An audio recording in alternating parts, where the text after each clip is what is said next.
عليكم ورحمة الله وبركاته. soo dhawaada asxaabta cashir cusub. Cashirkan waxaa maanta iigu sheegaynaa xogtan ka hayso Facebook insha Allah. marka ugu horeysa waxaad sameynaysaa xogta Facebook-kaas waxaad ku ogaan kartaa. waxaad soo furaysaa qaybtan saddexda xariiqin. after that waxaad ku dhufanaysaa my account aad ku dhufanaysaa. after that markaa my account aad ku dhufatid waxaad kusii dhufanaysaa addis meesha ku qoran tahay. markaad ku dhufato waxaad kusii dhufanaysaa information. after that waxaad kusii dhufanaysaa review and manage of category.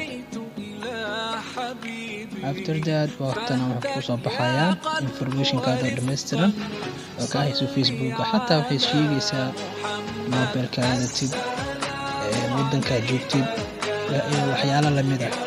wuxuu ka hayo dabeecadaha hadda lagu fahmi karo Facebook ka hayaan.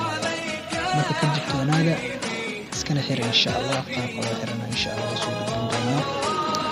kanaalkan waxaan iga codsanayaa inaad subscribe dhahdeen isoo dhegeysid insha Allah. saaxiibkeen Xawalkal